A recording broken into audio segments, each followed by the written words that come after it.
और अनंतनाग के घने जंगलों में अब ड्रोन के जरिए छिपे हुए आतंकियों की तलाश अब बेहद हाईटेक तरीके से की जा रही है और ड्रोन का इस्तेमाल किया जा रहा है। सेना ने सर्च ऑपरेशन में अब इजराइल से मंगवाए गए होरॉन ड्रोन का इस्तेमाल करना शुरू कर दिया है। इस पूरे सर्च ऑपरेशन को 15 कोर कमांडर और जीओसी विक्टर फोर्स बहुत बारीकी से मॉनिटर कर रहे हैं। सेना के जवानों के पास अत्याधुनिक हथियारों की भी मौजूदगी है और इजराइल के उन हथियारों का इस्तेमाल भी अब अनंतनाग में हो रहा है। उन तमाम उपकरणों का इस्तेमाल हो रहा है जहां पर इन आतंकियों की मौजूदगी, जहां पर लोहा लेते हुए अपना सर्वोच्च बलिदान कर्नल मनप्रीत ने दिया। किस तरह की वहां ताजा हकीकत और इन आतंकियों को उनका अंजाम तक पहुंचाने के लिए किस तरह से मिशन चल रहा है, अब से कुछ देर पहले की तस्वीरें हमारे दर्शकों तक पहुंचा रहे हैं हमारे सहयोगी रिफत अब्दुल्ला।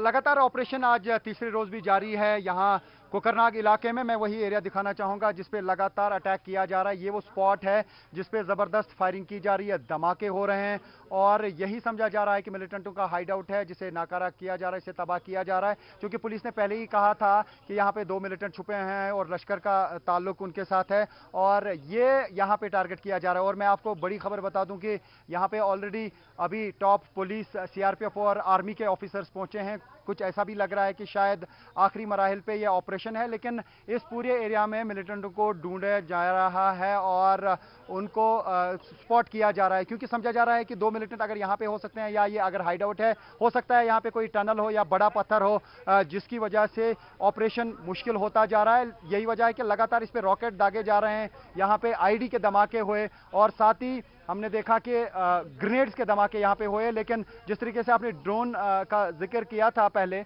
और यहाँ लगता है कि अब आधुनिक टेक्नोलॉजी का इस्तेमाल किया जाता है। ड्रोन यहाँ पे लगातार घूम रहे थे, चाहे वो क्वाडकॉप्टर हो या हेक्साकॉप्टर हो, उसके जरिए कल भी फायरिंग की जा रही थी, कल शाम, और आज भी यहाँ पे टारगेट फिक्स किया जाता है और उसके बाद ग्रेनेड या रॉकेट दागा जाता है इसी स्पॉट पे। और ये सिलसिला लगातार अब पिछले 1-1.5 घंटे से जारी है, एक के बाद एक दूसरा धमाका, तीसरा धमाका और रॉकेट्स भी फेंके जा रहे हैं। लेकिन जिस तरीके से यह ऑपरेशन चला, एक लंबा ऑपरेशन, एक लंबे अरसे के बाद, और जैसा मैंने पहले भी कहा था कि अब यह देखना होगा कि क्या ये मिलिटेंटों का एक बड़ा ग्रुप था या खाली 2 मिलिटेंट यहां पे थे। क्योंकि जब सुरक्षा बलों को स्पेसिफिक इंफॉर्मेशन मिली कि यहां पे मिलिटेंट छुपे हैं, फौरन कोऑर्डिनेट सर्च ऑपरेशन शुरू किया गया। लेकिन आर्मी और पुलिस के जो ऑफिसर्स हैं वो इसी स्पॉट पे थे जब उनकी जबरदस्त फायरिंग हुई, चाहे वो कर्नल मनप्रीत हो, कर्नल मेजर आशीष हो या डीएसपी हुमायूं भट्ट हो, वो यहां पर ही थे और यहां ही पे उनकी बॉडीज फिर रिट्रीव कर दी गई हैं।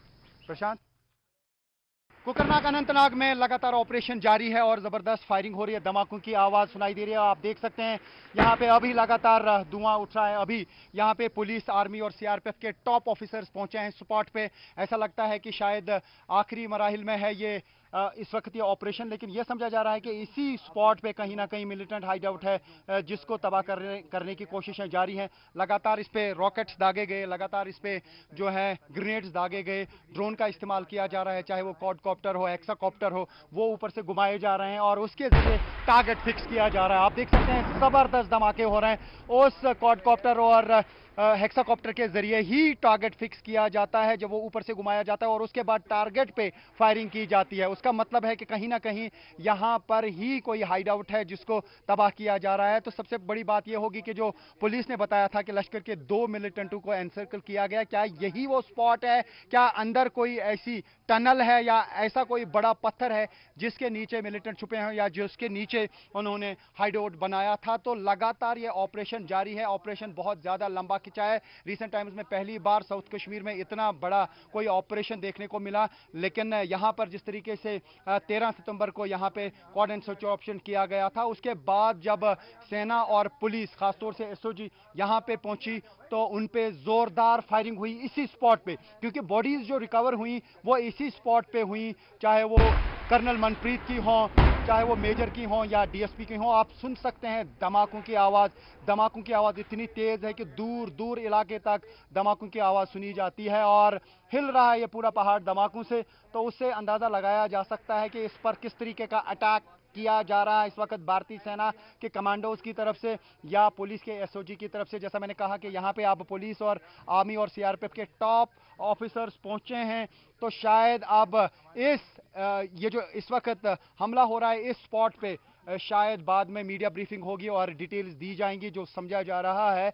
लेकिन क्योंकि इस पूरे एरिया में जो ये माउंटेन है, इसके इर्द गिर्द आर्मी, सीआरपीएफ और पुलिस हर तरफ से लगी हुई है। टारगेट फिक्स किया जा रहा है। पहली बार हमने देखा कि ड्रोन के जरिए भी यहाँ पे फायरिंग की जा रही है। टारगेट फिक्स किया जा रहा है, उसके बाद जो है फायरिंग होती है, यानी स्पॉट देखा जाता है जो वहाँ पे कोई मूवमेंट या किस स्पॉट पे फायरिंग करनी है, किस स्पॉट पे ग्रेनेड फेंकना है या रॉकेट फेंकना है, वो टेक्नोलॉजी का इस्तेमाल करके किया जा रहा है। जैसे पहले आर्मी ने कहा था कि टेक्नोलॉजी और आधुनिक हथियारों का इस्तेमाल किया जाएगा, वैसा ही यहाँ पे देखने को मिल रहा है। एक बड़ा ऐसा ऑपरेशन रिसेंट टाइम्स में जिसमें इतना सारा एफर्ट लग रहा है। हालांकि डिफिकल्ट ऑपरेशन इसलिए है क्योंकि ये एक पहाड़ी पे है, यहाँ पे चढ़ना कोई आसान काम नहीं है। पहले दिन ही माउंटेनर्स की टीम लाई गई थी, हाई ऑल्टीट्यूड वारफेयर स्कूल जो आर्मी का है वहाँ से जो ट्रेंड सोल्जर्स हैं उनको लाया गया था। उन्होंने रस्सियाँ बांधी इस पूरे एरिया में और उसके बाद इवैक्यूएशन का प्रोसेस यहाँ पे शुरू किया गया था। बॉडीज़ को रिट्रीव करना भी यहाँ पे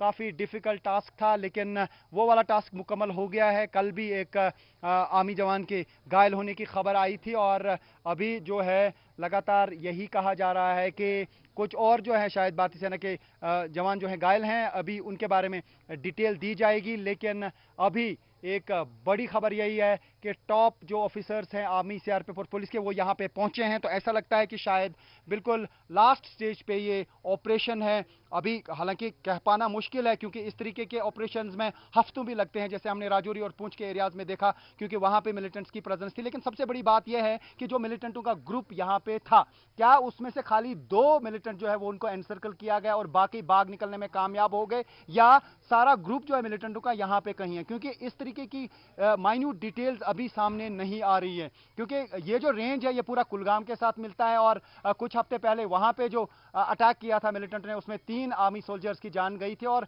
वो एरिया जो है पीर पंचाल, वो राजौरी और पुंछ से मिलता है, यानी कि फॉरेस्ट एरिया के जरिए ही इस वक्त मिलिटेंट जो हैं आगे बढ़ रहे हैं।